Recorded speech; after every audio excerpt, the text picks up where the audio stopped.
welcome to Chimp on Cars. Today we're having a go at parallel parking. We're going to use the 1-2-1 parking method, which we've talked about before on the channel, but we're going to see it in action today. So we're going to get a quick view outside the car of what we're going to achieve, and then we'll do a fully instructed park from inside the car and looking mainly at the safety. So let's have a quick look at what we've got first of all.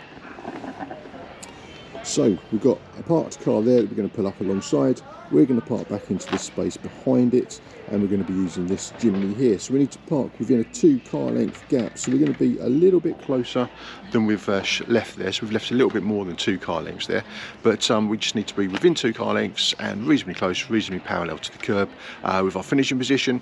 And we can use as much of that 2 car lengths as we wish to on the driving test. So we'll have a look at that in practice from inside the car. So let's jump in and see how we're going to do this safely. Right then, so we're inside the car, nice bright sunny day, but you can see what we're doing. So we're going to show both the driver in action, and we're going to show out the windscreen so we can see what we're seeing from a driver's point of view while we're parking here. So let's first of all just have a quick think. So we're going to be going backwards here today, Sid, so we're going to be mainly looking out the back window, aren't we, as we've done before.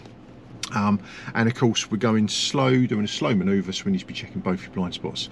And if well, we've got a situation here where we've got a parked car on the other side of the road to the car that we're using, so if anyone drives up in front of us or behind us, they're probably going to have to watch us, aren't they? But they might not watch us finish completely. So what do you think we need to do when they choose to drive around us? Stop. Yeah, it's easy enough, isn't it? And if a pedestrian appears on this pavement alongside us, so if anyone's going to walk along this bit of pavement along here whilst we're doing the manoeuvre, we're going to stop, aren't we? Obvious enough. The pavement on the other side, we're not too worried about people over there, are we? Unless they look like they're going to cross and walk behind us, which some people may well do. So we'll keep an eye out for those. So we're going to use both your shoulders and look predominantly out the back window. And of course we've got the mirrors.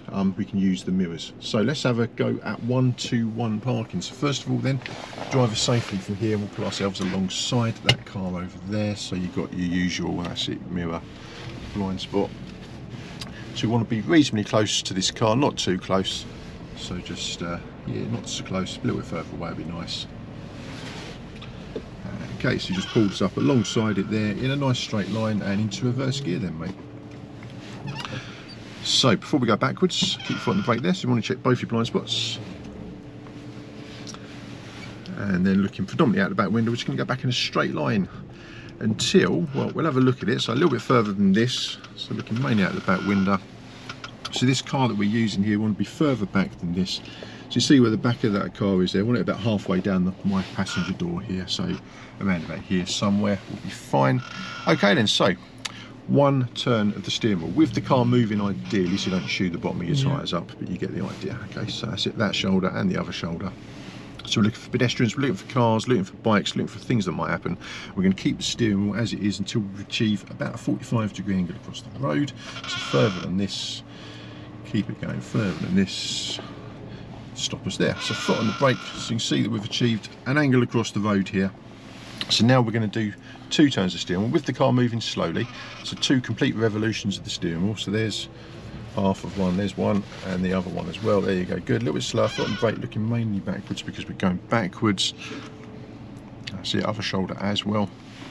Okay, now just stop us there. Don't need to stop for any reason, we're just going to take in what's going on. So let's have a look in the little mirror here.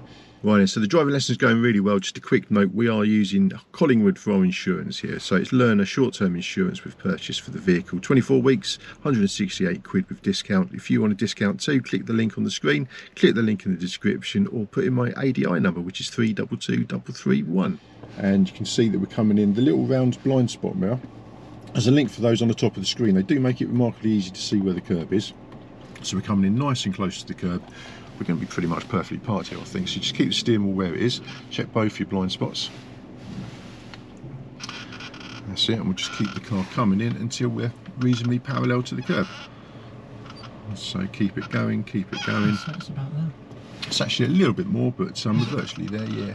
The front's just sticking out a little bit. There you go, foot on the brake there. Okay, so we're dead parallel there. A little round mirror there showing that we're really close to the curb. It don't need to be as good as that to pass your driving test. Just reasonably close, reasonably parallel. And let's have a quick look there. We're certainly within 2 car lengths. So if we'd have swung in there and we was too far from the curb, or even if we'd have come in too close to the curb, we'd have needed to have taken a shunt forward, wouldn't we, at some point. So we'd have again checked around, made sure it was safe. And of course we can't go any further forward than that car there, and we can't go any further back than that imaginary car that's just behind us, leaving us a 2 car length gap between them.